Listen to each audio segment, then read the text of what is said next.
What's up? All right. That felt okay. That felt pretty good. I feel like some of you guys are a little bit awake. I'll take it.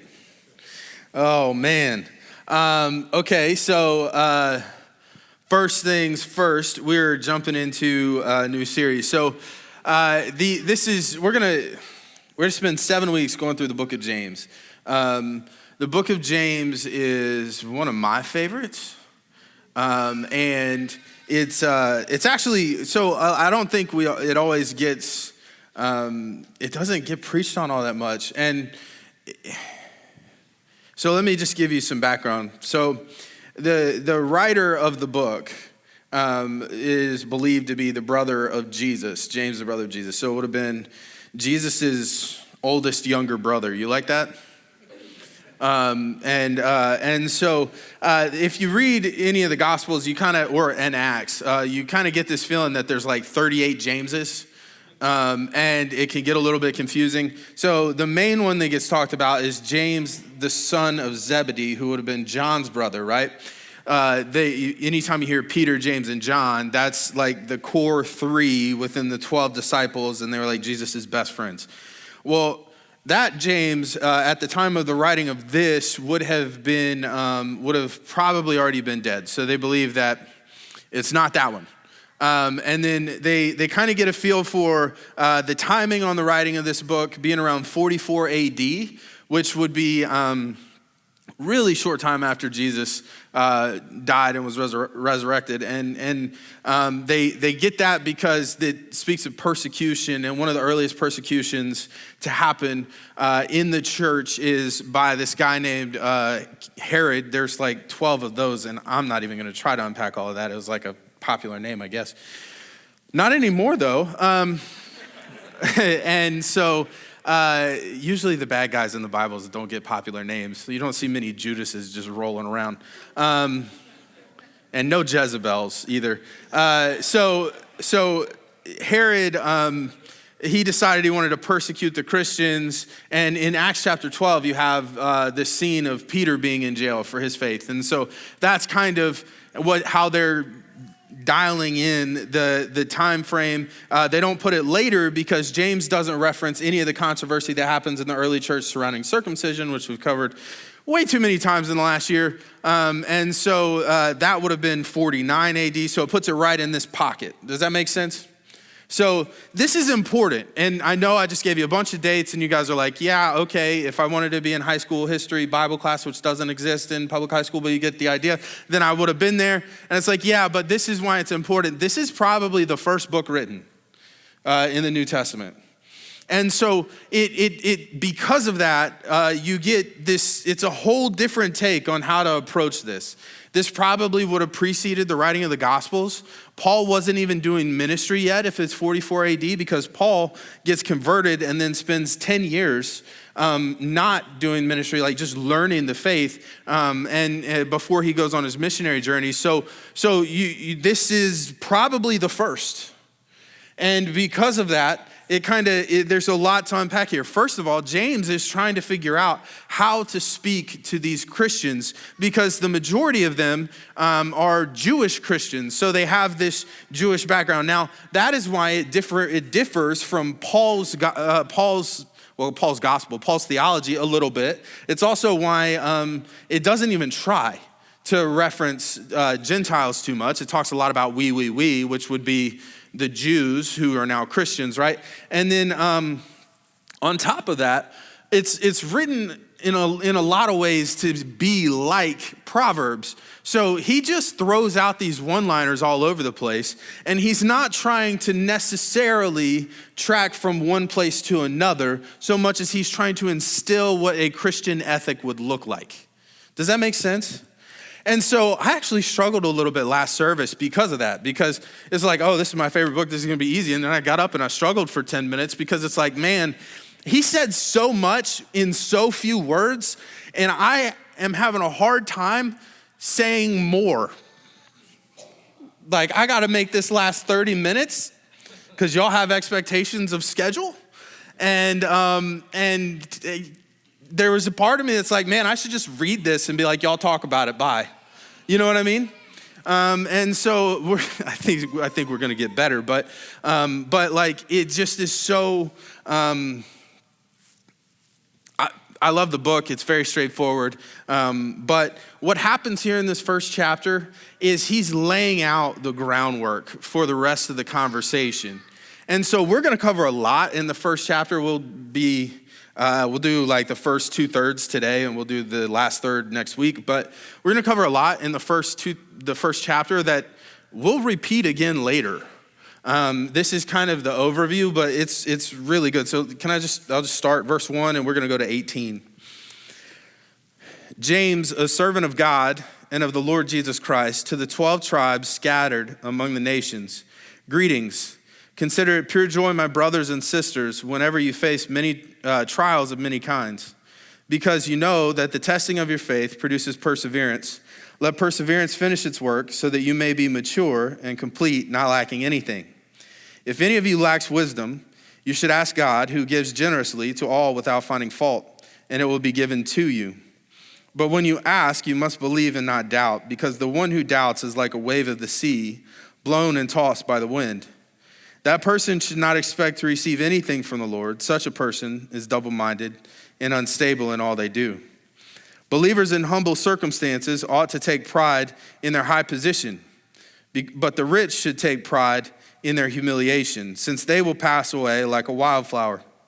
For the sun rises with scorching heat and withers the plant, its blossoms fall, and its beauty is destroyed.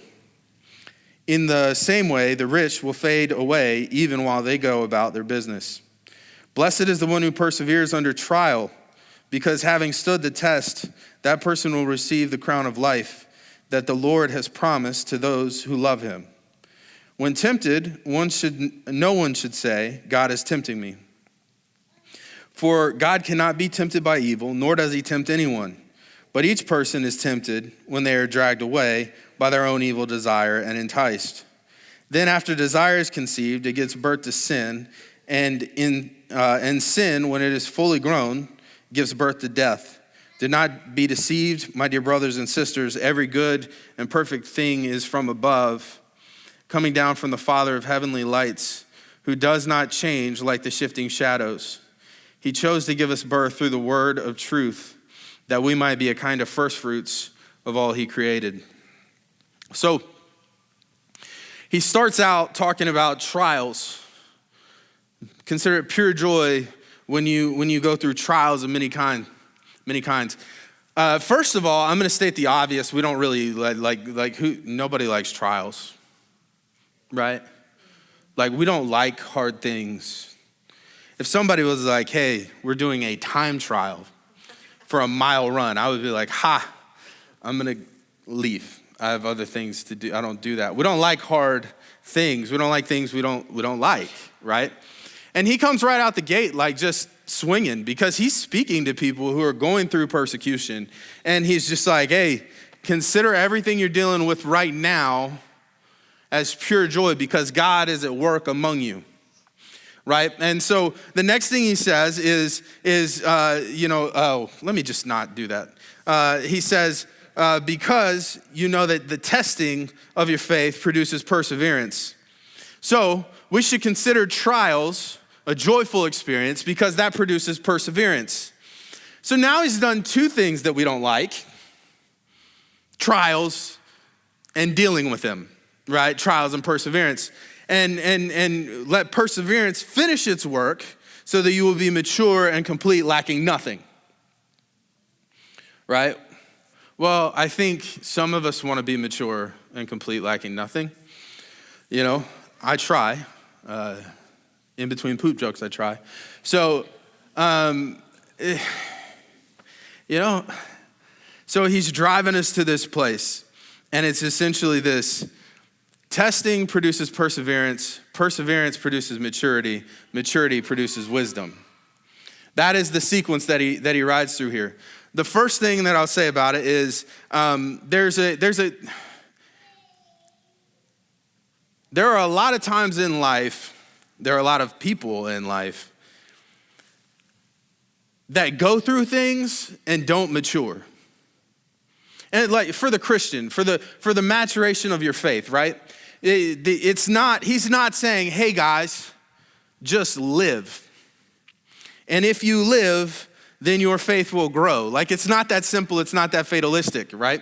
There's an element to this where you have to lean into him in the midst of those trials. That's the point of the trial. That's the thing where you grow. That's the thing that makes that trusting God in the midst of hard times is the activation of your faith. That is what matters. And so what he's saying is you should consider these hard times a joyful experience, because in these hard times, and in you experiencing them and persevering through them, your faith will grow, your faith will expand. And as your faith expands and grows, you will become mature and complete, lacking nothing. Now, the mature and complete, lacking nothing thing is a weird, like, it's not necessarily language that we use. You know what I mean? So if somebody were to say, hey, what do you want your faith to look like one day? You probably aren't going to look at them and be like, well, I want it to be mature and complete. It's kind of clinical, you know? A lot of times the words we use when it surrounds our faith, when it surrounds our spiritual life, right, it's more flowery. It's a little bit more, it's got more feelings on it, you know? And but what he's driving at here is a theme that he's going to carry all throughout the book, which is this idea of completeness, of wholeness.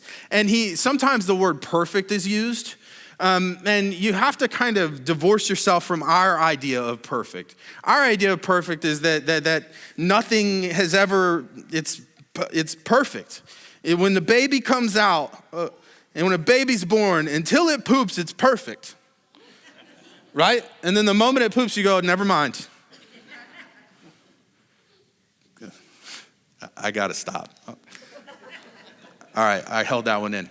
Okay, so, but that's the thing, right? It's not like that. It's not like, oh, you've never done anything wrong, nothing bad's ever happened. It's not that. It's the idea of perfect that he's driving at is wholeness, it's completion, it's that there's nothing missing. Right? So rather than there's never been anything wrong, it's that there's nothing missing. And so that is what he's saying. As you persevere through these trials, your faith will grow, and the pieces that were missing, if you lean into God during this time, they will show up and there will no longer be things missing. And then he makes this turn, and I actually had to double check last night because I freaked out for a second.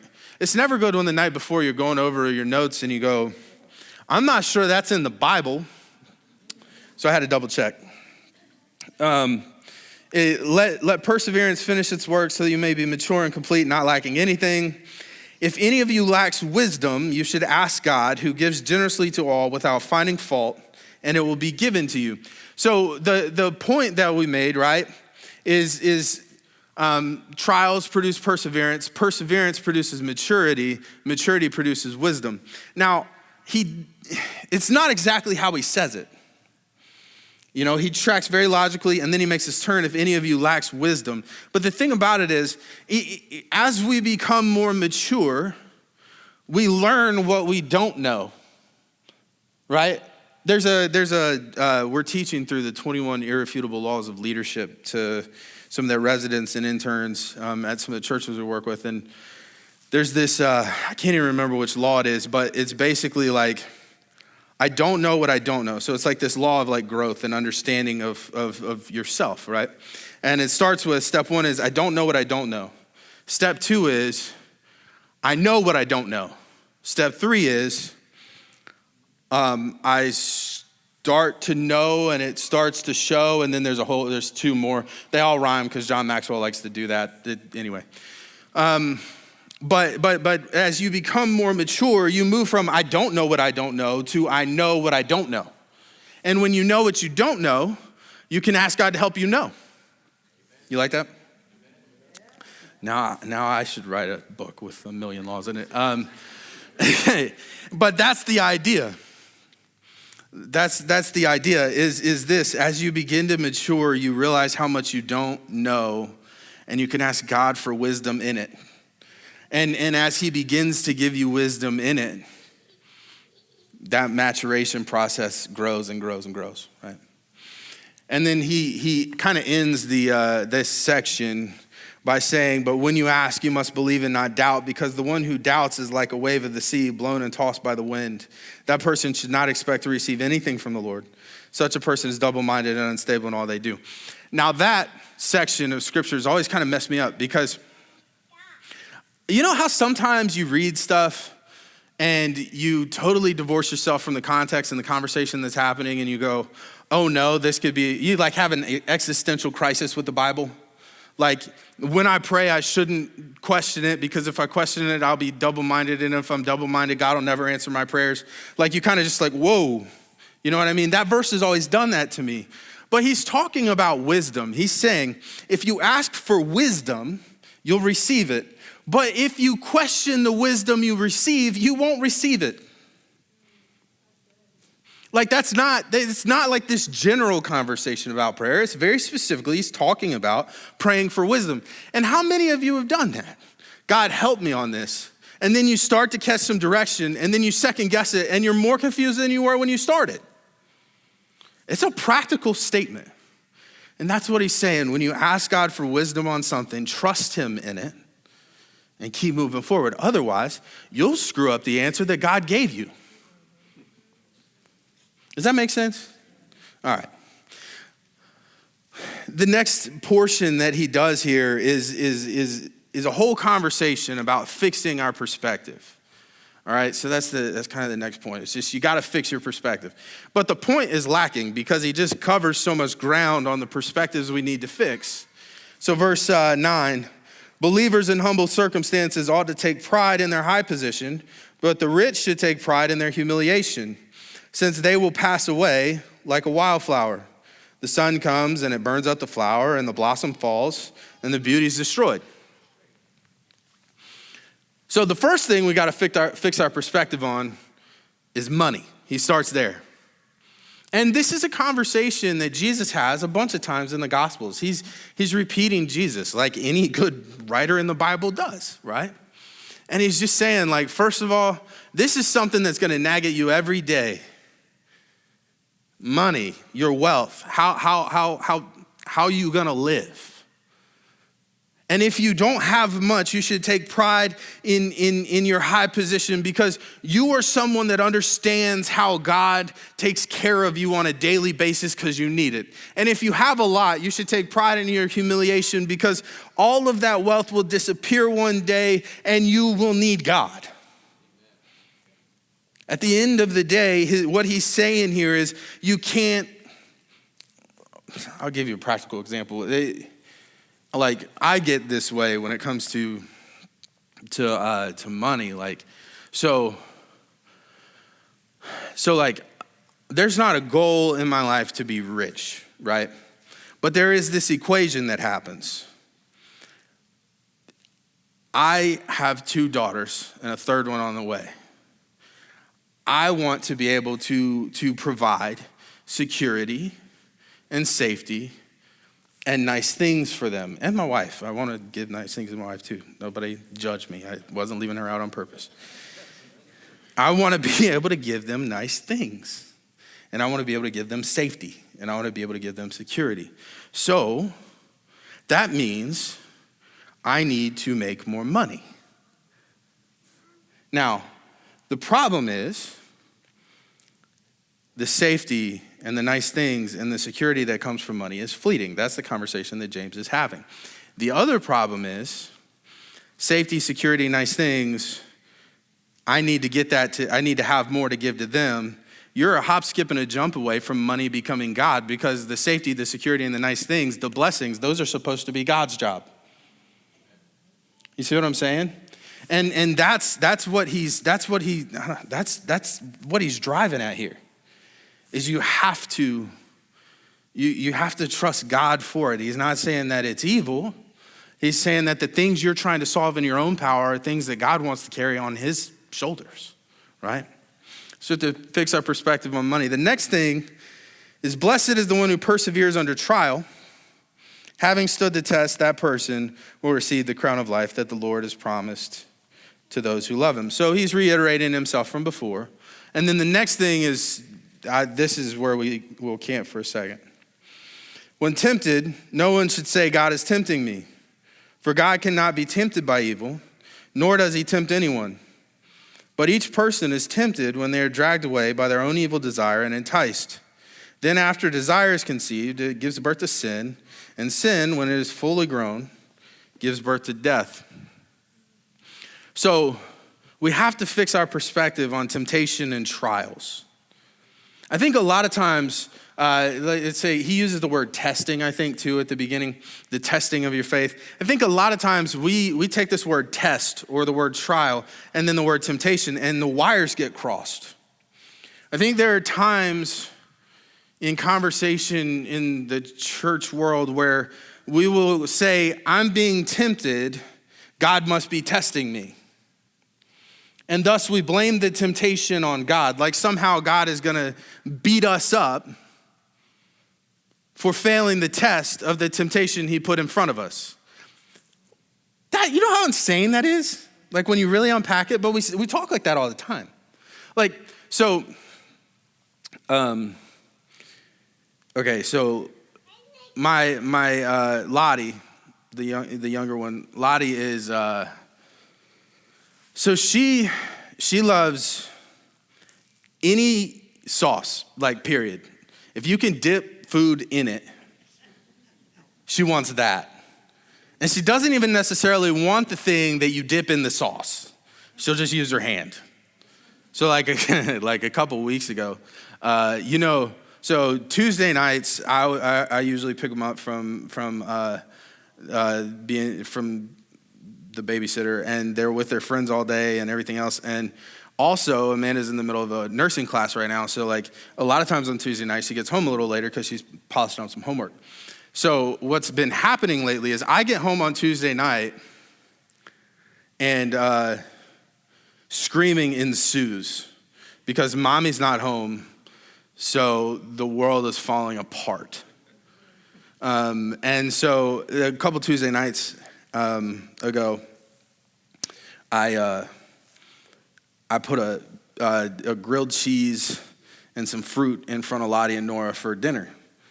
And I'm like, at least that was fast, I guess. It's pretty much was the logic. It's just fast.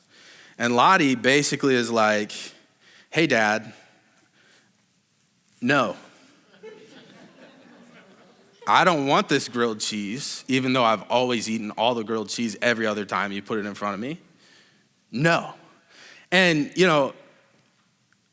I just wasn't there for the fight. You know what I mean? Like, I didn't want to have the fight. So I was like, all right, fine. I know how to fix this. So I go grab a bottle of ketchup and I give her ketchup, just like so much ketchup. And I throw some veggie straws in front of her. I kid you not, she takes one veggie straw and just shovels the ketchup until that veggie straw is floppy. Then she drops the floppy veggie straw and does it again with another veggie straw until by the end she was just like, hey, I'm eating the ketchup. And so she had ketchup for dinner. But it would be like, the way we think about God when it comes to temptation, it would be like me giving this girl a plate of ketchup and veggie straws and saying, don't eat it. And then when she does eat it, being angry at her, giving her the worst spanking of her life and making her stay in her room away from me, her mom, and her sister for the rest of the night. If I did that and you found out about it, you would judge me. But we think God's that way, and it's not that at all. When it comes to temptation, we're going to split these two apart. So trials and testing, leave those over here for a minute. When it comes to temptation, temptation is not a place where God puts it in front of you. It's not, I wrote it down. Let me not mess it up. Temptation is not godly oppression. I think a lot of times we think of it that way, that it's godly oppression. It's not godly oppression. Temptation is a place where God shows his power. So when I'm facing temptation, it's not, oh, God is testing me. I better not screw this up. I better not mess this up. It's I'm going through temptation. I should run to God. As a matter of fact, later in James says, resist the devil and he will flee from you. And so that's the way temptation works, is that he cannot be tempted and he doesn't tempt. And as a matter of fact, if we just run to him, it will get better. It will go away. We'll be able to deal, right? And then when it comes to trials and testing, it's not God setting up the world to see how good you'll do, like somehow an obstacle course. Like God is not doing the spiritual version of the Ninja Warrior course to you. Like, hey, figure out how to climb this thing with the monkey bar thing, where you gotta like jump hoops, and I would die. Like my arms would just come out of the sockets trying to do that, right? He's not doing that. That's not what it is. It's really simple. Life sucks sometimes, and people can be mean. And in the midst of all of that, God is watching, and he sees how you handle it. And if you handle it well, he trusts you with more. It's just that simple. He's not sending, he didn't send somebody to cut you off on the way to work on Friday to see whether or not you were gonna flick them off or not. It's just that if you don't flick them off, he'll trust you with people more. You know what I'm saying?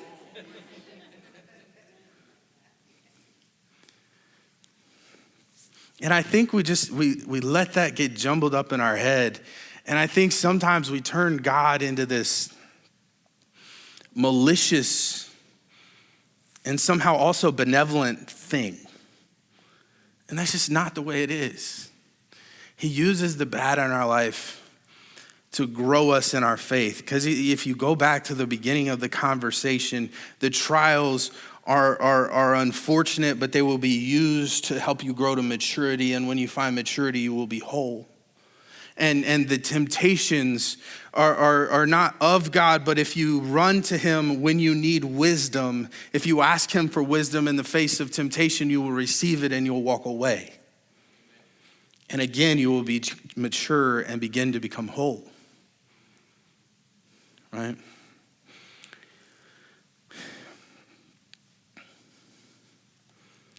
The last part of this about temptation. God cannot be tempted by evil, nor does he tempt anyone. But each person is tempted when they're dragged away by their own evil desire and enticed. Then after desire has conceived, it gives birth to sin. And sin, when it is full grown, gives birth to death. I think one other thing, just culturally, we marginalize sin. We normalize sin. We make excuses for sin in our lives. And the problem is it leads to death. It does. There's some sins that lead very linearly to physical death. But there are other sins that we're more prone to make excuses for, but they lead to spiritual death. And so the last piece of this is first of all, don't blame the temptation on God, but also don't excuse it away when you fail.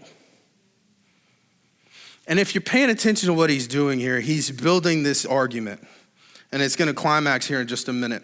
He's building this argument that look, the things that you're facing right now, they're hard, but God is building you up and he's making you into the Christian he made you to be, into the person he made you to be, right?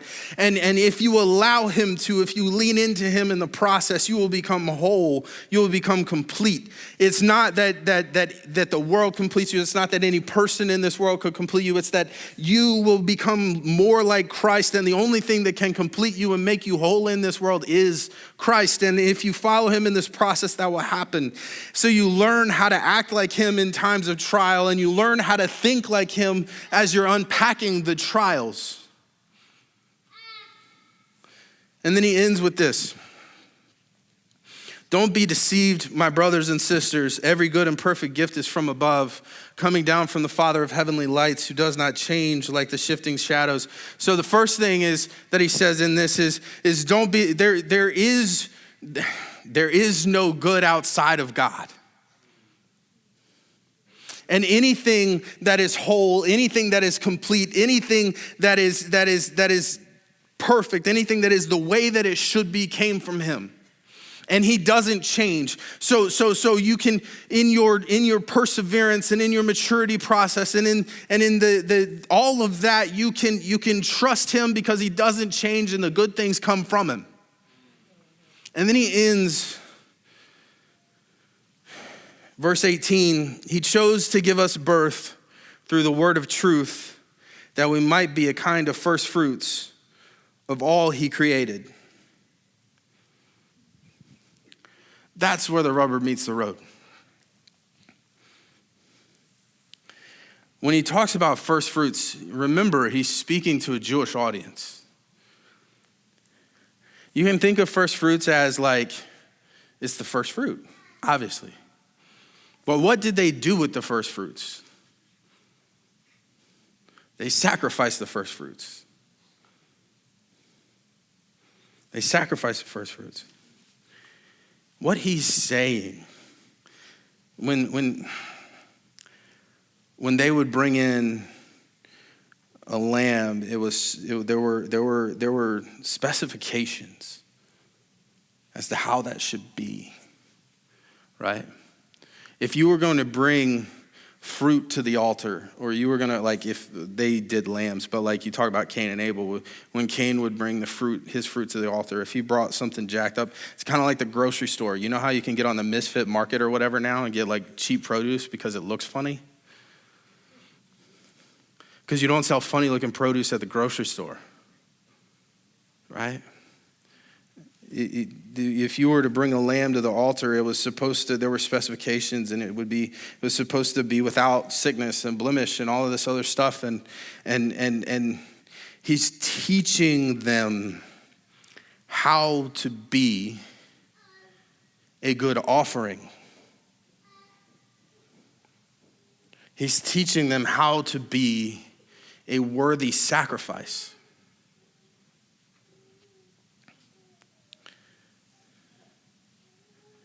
He's telling them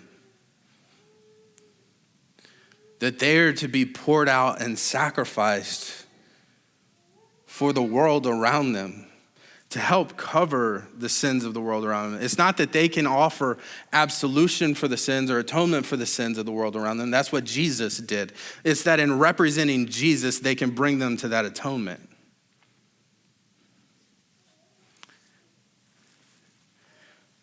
So it's a challenge.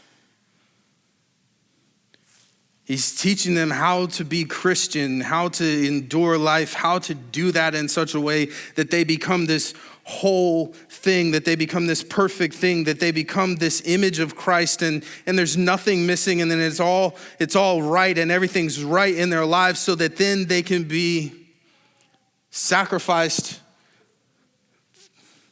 to push the gospel forward. And not that necessarily that they would die, but that their life would be a living sacrifice. That in honor of Jesus and what he did, that their life would preach the gospel, that their life wouldn't glorify them, but it would glorify God. That's the conversation that's happening here.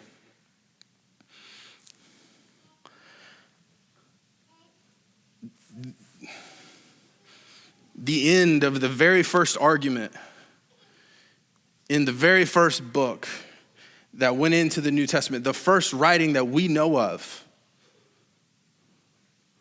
the call is to lay down your life, to be like Jesus and lay down your life so that those around you might find him.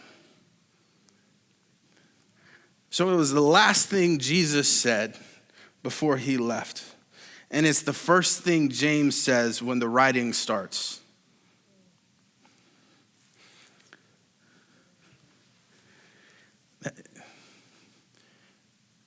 The requirements haven't changed today. That's what we're supposed to do. That's who we're supposed to be. When we go through hard things, we're supposed to allow God to refine us and make us better. And when we need help from him, we're supposed to go to him and ask for it. And then at some point we become mature and we grow. And in doing so, we become the offering that he's looking for. Now, he'll take us when we got jacked up parts, like the misfit fruit, you know what I'm saying? It's just that he fixes it along the way.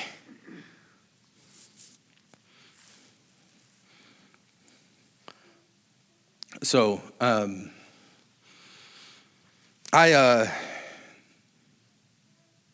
think that a lot of times when we have this conversation, it sounds good, but it can be hard to make it practical. Like how do I do that? How do I lead in that way? How do I teach people? How do I do that? I think a lot of times it just gets messed up. It runs the gamut of how people express that my life is supposed to be this thing, that it's supposed to be this thing that preaches the gospel, that it's this thing that reaches people, that shows people Jesus. And so I'll tell you a quick story that but I'll tell you, and then we'll. So yesterday, Amanda went and got a prenatal massage because she's like 15 months pregnant. I think it's 7 or 8, but she's pregnant. So she went and got a prenatal massage because she's hurting. So she was able to go do that, and I had the girls all day. I had both of the girls all day. So like, what you gotta understand is I absolutely adore my children, but I also rarely spend 10 hours straight with them by myself. It's not on purpose, it's just the way that life is. And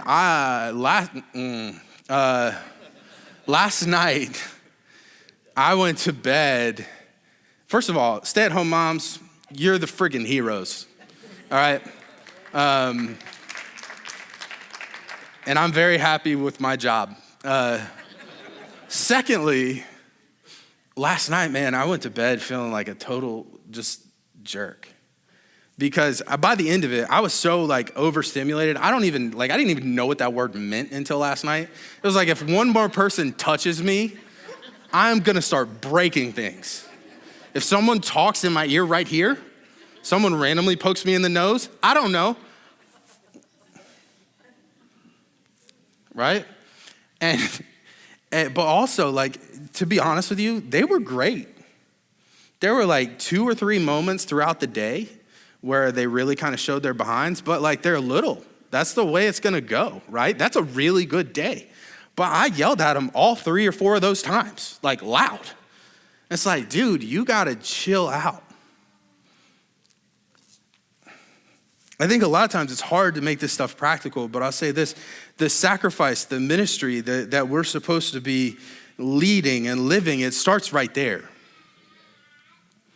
It starts right there in your home, I did not do a great job of showing my kids the way Jesus would have loved them yesterday.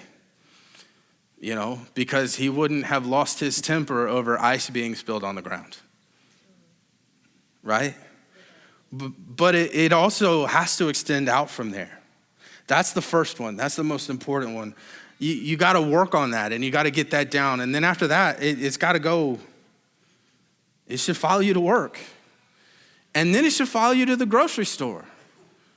When God's moving in your life, when your life reflects the gospel, when you're pouring yourself out as this offering to him, that stuff, I'm just telling you, the people that figure this out and get it right, they will give you testimonies from the produce aisle. I'm not joking. Like literally, we would sit in staff meetings with certain people, certain more seasoned people in the faith and life. And I can remember hearing stories of God just showing up and them meeting with people and doing a whole stinking counseling session right by the ranch dressing, That stuff, you have to nurture it. You have to grow it in you. And it starts at home and then it goes other places with you, Because ultimately, like, this life and the life we're supposed to live as Christians, as followers of Christ, it's not for us. And it's also not about us. Right?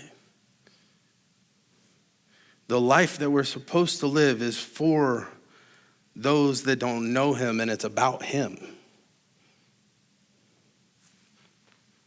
You know, so I don't know. We should be better at nurturing that. We need to work on nurturing that. Jesus ended there, and James picked up where he left off. It's important. Anyway, let me pray with you. God, we thank you. We thank you for everything you're doing. First of all, we thank you for everything you're doing in our lives. We thank you for everything that you've already done.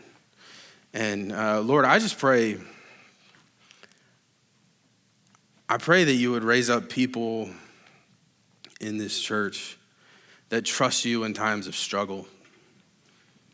I pray that we wouldn't be people that are just living through life and not growing, but that we would be people that are leaning into you when it's hard and growing from it. And God, I pray that you would, in doing that you would help us become more and more and more whole and more like you. And God,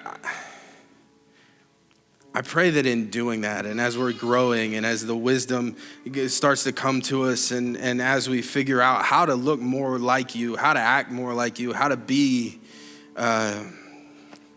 who you made us to be, God, that you would give us each the grace to be poured out like an offering onto your people, the ones that don't know you yet.